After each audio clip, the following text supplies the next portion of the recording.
Hi friends, welcome to the channel. ఈ వీడియోలో మనం చూడబోతే అమెజాన్ ప్రైమ్లో వచ్చిన you can't run for ever movie review. And ఈ మూవీ మొత్తం చూసిన తర్వాత నా ఒపీనియన్ చెప్పండి, నాకైతే జస్ట్ యావరేజ్ అనిపించింది. మీకు కనుక సర్వైవల్ థ్రిల్లర్స్ ఈ టైప్ ఆఫ్ మూవీస్ ఇష్టం అంటే కనుక ఒకసారి ట్రై చేయవచ్చు. బట్ మిగతా వాళ్ళు మాత్రం ఈజీగా అయితే స్కిప్ చేయొచ్చు. మూవీ అయితే జస్ట్ బిలో యావరేజ్ అయితే ఉంటుంది. అండ్ ఇప్పుడు సినిమా స్టోరీ విషయానికి వస్తే కనుక ఒక చిన్నపిల్ల అయితే ఉంటుంది. సో చిన్నపిల్ల కదా, ఒక టీనేజ్ అమ్మాయి. సో తను వాళ్ళ స్టెప్ ఫాదర్తో అయితే ఉంటుంది. సో అండ్ ఇప్పుడు మనం చూసుకుంటే కనుక ఈ మూవీ స్టార్టింగ్లో ఒక సైకో వచ్చేసి సో తను పెట్రోల్ బంక్ నుంచి వస్తుండగా సో అక్కడ ఉండే వాళ్ళందరినీ కాల్ చేస్తుండే. కాల్ చేసిన తర్వాత తను రోడ్డు మీద వస్తుండగా సో అప్పుడు ఈ స్టెప్ ఫాదర్ అని మన హీరోయిన్ అయితే కనిపిస్తుంది. సో అప్పుడు మన హీరో వచ్చేసి ఆ స్టెప్ ఫాదర్ని కాల్ చేసి అండ్ హీరోయిన్ అయితే చేయడం అయితే ట్రై చేస్తున్నాడు. సో అప్పుడు హీరోయిన్ ఒక ఫారెస్ట్కి వెళ్ళిపోతుంది.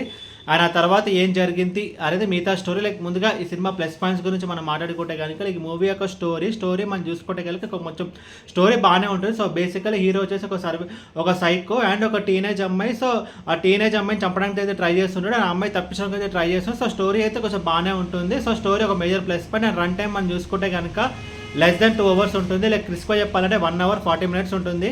ఒక క్విక్ వాచ్గా మనం మూవీని అయితే కంప్లీట్ చేయగలుగుతాము. అండ్ మూవీ స్టార్టింగ్ పోర్షన్స్ బాగుంటాయి అండ్ ఎండింగ్ పోర్షన్ కూడా కొంచెం బాగానే ఉంటుంది. అండ్ టెక్నికల్ డిపార్ట్మెంట్స్ విషయానికి వస్తే కనుక బ్యాక్గ్రౌండ్ స్కోర్ బాగానే ఉంది. అండ్ సినిమాటోగ్రఫీ బాగుంది. ఆ ఫారెస్ట్ లొకేషన్స్ అంతా కొంచెం బాగానే ఉంది. అండ్ ఇప్పుడు సినిమాలో నెగిటివ్స్ గురించి మనం మాట్లాడుకుంటే కనుక మిడిల్ పోర్షన్స్ అయితే అస్సలు బాగాలేదు. సో స్టార్టింగ్ మనం చూసుకుంటే కింద చెప్పినట్టు ఒక సైకో క్యారెక్టర్ని చాలా బాగా అయితే ఎస్టాబ్లిష్ అయితే జరిగింది. అండ్ ఆ తర్వాత ఆ టీనేజ్ అమ్మాయి క్యారెక్టర్ అయితే ఎస్టాబ్లిష్ చేయడం జరిగింది. అండ్ క్లైమాక్స్ కూడా బాగానే ఉంటుంది. ఎండింగ్ కొంచెం బాగానే ఉంటుంది. బట్ మిడిల్ పోర్షన్స్ అంతా మనకి అమ్మాయి తప్పించడానికి ఎలాంటి ఒక ప్రయత్నం అయితే చేసింది అండ్ హీరో ఎందుకో సైకోగా మారాడు అన్నట్టు కొంచెం బ్యాక్ స్టోరీస్ అంటే ఏమి ఇవ్వలేదు. సో దాంతో మనకి కొంచెం మిడిల్ పోర్షన్స్ అంతా కొంచెం మనకి బోర్ అయితే కొడతాయి. అండ్ ఓవరాల్ ఈ మూవీ గురించి చెప్పాలంటే మీకు కనుక ఒక సర్వైవల్ థ్రిల్లర్ సిస్టమ్ అయితే ఒకసారి ట్రై చేయవచ్చు. అండ్ ఈ మూవీ అమెజాన్ ప్రైమ్లో అయితే ఉంది. అండ్ రన్ టైం కూడా కొంచెం తక్కువ, జస్ట్ 1 hour 40 minutes అయితే ఉంటుంది.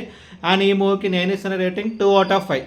ఈ వీడియో మీకు నచ్చితే కనుక లైక్ కొట్టి షేర్ చేసి మీ ఫ్రెండ్స్ అంతా సబ్స్క్రైబ్ చేయించండి. అండ్ మీకు ఇంకా వేరే సినిమా రివ్యూస్ ఉన్నప్పుడు కింద కామెంట్ బాక్స్లో కామెంట్ చేయండి. Thank you.